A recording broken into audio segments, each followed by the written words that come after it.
अपने जीवन के अंतिम पलों में कर्माबाई भगवान जगन्नाथ के धाम पुरी चली गई, वहीं रहने लगी। वहां वो प्रभु को पूजने की रीतियों से अपरिचित थी, लेकिन वह अपने वात्सल्य और प्रेम पूर्वक भाव से नित्य प्रति भगवान को खिचड़ी का भोग लगाया करती थी। और प्रभु को कर्माबाई की खिचड़ी मंदिर के 56 भोगों से ज्यादा प्रिय थी। तीनों लोगों के नाथ बड़े चाव से खिचड़ी खाते और माँ कर्माबाई उन्हें बड़े प्यार से गोद में बिठाकर खिचड़ी खिलाती, एकटक निहारती और पंखा झलती। एक बार की बात है, एक वैष्णव संत उनके यहाँ पहुंचे। आचार्य को उनका बिना किसी रीति नियम के पूजा पाठ करना, बिना स्नान किए प्रभु के लिए भोग बनाना बिल्कुल पसंद नहीं आया। वे खिन्न हो उठे। उन्होंने कर्माबाई को कहा, कर्मा, तुम यह क्या करती हो? बिना चौका बर्तन किए, बिना स्नान किए तुम पूजा पाठ करती हो, बिना प्रभु के लिए भोग बनाती हो। यह तो पाप है, महापाप है। तुम उसी तरह संतों को भी भोजन करवाती हो। यह तो अपराध करने जैसा है। उन्होंने कर्माबाई को बताया, भोजन पवित्रता से बनाना चाहिए। उसके बाद क्या था, संत के उपदेश को कर्माबाई ने पालन किया और उसके बाद कर्माबाई स्नान कर, चौका बर्तन कर खिचड़ी बनाने में लग गई। परंतु चौका बर्तन और स्नान करने में माँ कर्माबाई को बहुत समय लग गया और भगवान उनकी अत्यंत स्वादिष्ट खिचड़ी का इंतजार कर चले गए। जगन्नाथ प्रभु फिर आए, पर अभी तक कर्माबाई जी का चौका बर्तन ही हो रहा था। प्रभु फिर इंतजार कर चले गए। थोड़ी देर बाद प्रभु फिर आए, बोले, जल्दी करो माँ, जल्दी करो, बहुत भूख लगी है। कृष्ण को इंतजार करता देख कर्माबाई ने जल्दी खिचड़ी परोस दी। प्रभु को खिचड़ी खाते देख प्रभु मन ही मन विचार करने लगे, अरे ओ पंडित, तूने ये क्या कर दिया? मेरी माँ मुझे खिचड़ी ही तो खिलाती थी। मुझे प्रेम के अलावा कुछ नहीं चाहिए। मुझे प्रेम से कहीं भी बुला लो, कुछ भी खिला दो। मुझे स्नान, ध्यान, जप, तप, पूजा पाठ कुछ नहीं चाहिए। मैं केवल प्रेम का भूखा हूँ। मुझे प्रेम का भोग लगाओ, मुझे प्रेम का भोग प्रिय है।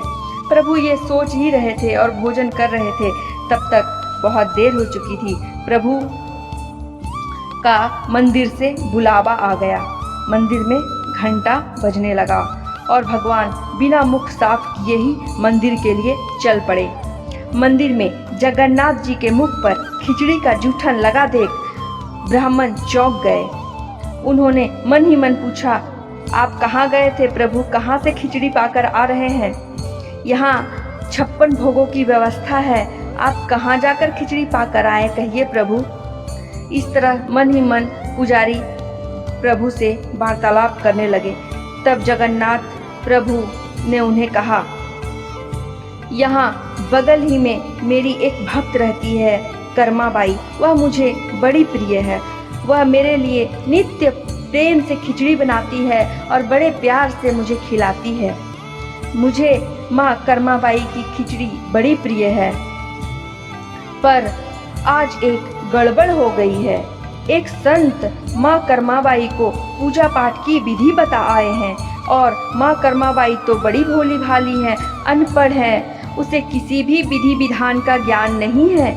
जबकि मेरो अनेकों पूजा की विधियां हैं, परंतु मेरे भक्त के भाव को जाने बिना जो उपासक की श्रद्धा को खंडित करता है वह अन्याय करता है। फिर क्या था, पुजारी तुरंत माँ कर्माबाई की कुटिया पर गए और उन्होंने माँ को दंडवत प्रणाम किया और कहा, माँ, तुम्हारी पूजा की विधि ही सर्वोपरि है, सर्वश्रेष्ठ है। जगत के पालनहार तुम्हारे प्रेम पूर्वक खिचड़ी से इतने प्रसन्न है कि उन्हें मंदिर के 56 भोगों से ज्यादा स्वाद तुम्हारी खिचड़ी में आता है। तुम्हारे लिए कोई भी नियम लागू नहीं है माँ। तुम्हारा प्यार और तुम्हारी प्यार से बना हुआ खिचड़ी और तुम्हारी भक्ति, तुम्हारी समर्पण, ये प्रभु को अत्यंत प्रिय है। तुम्हारे लिए कोई नियम लागू नहीं है माँ। तुम जैसे प्रभु के लिए भोग बनाया करती थी, तुम वैसे ही बनाया करो। प्रभु वैसे ही संतुष्ट है। फिर क्या था, जब तक माँ जीवित रही तब तक माँ उसी तरह प्रभु के लिए खिचड़ी बनाती रही और प्रभु रोज आकर कुटिया में खिचड़ी का भोग लगाया करते थे। माँ उन्हें एकटक वात्सल्य भाव से निहारती रही और प्रभु खिचड़ी खाते रहे, माँ पंखा झलती रही। परंतु एक दिन की बात है, मंदिर में सन 25 जुलाई 1634 में एक पुजारियों ने आश्चर्यजनक घटना देखी। उन्होंने देखा मंदिर में श्री जगन्नाथ जी के विग्रह से आंसू बह रहे हैं। सभी आश्चर्य में पड़ गए, चिंता का विषय था। परंतु पुजारी ध्यान अवस्था में जाकर प्रभु से पूछते, हे प्रभु, हे जगत के पालनहार, हे कमल नयन, दुनिया को सुख देने वाले, आज ऐसा क्या अपराध हमसे हो गया है जो तुम्हारे नैनों से अश्रु की धार बह रही है? बताओ प्रभु, ऐसा क्या अपराध हुआ है? क्यों आप रो रहे हैं? क्यों आपकी नैनों से अश्रुधार बह रही है? तब पुजारी को एक दिव्य आवाज की अनुभूति हुई और उसमें प्रभु कह रहे थे, आज मेरी भक्त कर्माबाई की सांसों की डोर टूट गई है। तो ब्राह्मण ने कहा, प्रभु, तो आपकी भक्त आप ही में विलीन हो गई है, आप ही के धाम को प्रस्थान की है, तो इसमें आप इतना घबरा क्यों रहे हैं? आपके आंखों से अश्रु क्यों बह रहे हैं प्रभु, जबकि आपकी भक्त आप ही में समा गई हैं? तो प्रभु जगन्नाथ कहते हैं, अब मुझे रोज खिचड़ी कौन खिलाएगा? मुझे मेरी माँ की वात्सल्य भाव की बड़ी याद आ रही है। मुझे मेरी माँ की खिचड़ी की बहुत याद आ रही है, इसीलिए मेरे नेत्रों से अनायास अश्रु बह रहे हैं। यह सुनकर सभी चिंता में पड़ गए। परंतु वहां पर पुरी के राजा और संत समुदाय सब मौजूद थे। जब राजा को इस बात का पता लगा कि प्रभु अपनी माँ को याद कर रो रहे हैं, तो राजा ने यह घोषणा कराई कि आज से 56 भोग से पहले प्रभु को माँ कर्माबाई की खिचड़ी का भोग लगाया जाएगा, ताकि प्रभु को माँ की खिचड़ी की याद ना आए। तो दोस्तों, हमारी ये सच्ची घटना आपको कैसी लगी?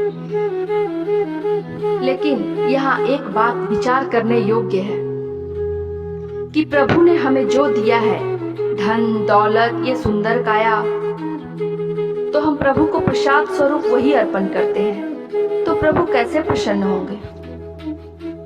क्यों ना प्रभु को हम वो भोग लगाएं जो हमने खुद पैदा की है। हमारा अहंकार, हमारा अभिमान, हमारा घमंड, क्यों ना हम प्रभु को इसका भोग लगाएं और प्रेम से समर्पित हो जाएं, और फिर मन में विश्वास आएगा और फिर देखिए कैसे प्रभु का प्रेम आपके जीवन में चमत्कार करता है। चमत्कार का मतलब यहाँ किसी जादू टोने से नहीं है। चमत्कार का मतलब है प्रभु आपके जीवन में आ जाएंगे। एक अद्भुत एहसास आपको आनंद देगा। तो अपने मन में विश्वास लाइए, अपने अवगुणों को प्रभु को अर्पण कीजिए और प्रेम से बोलिए, राधे।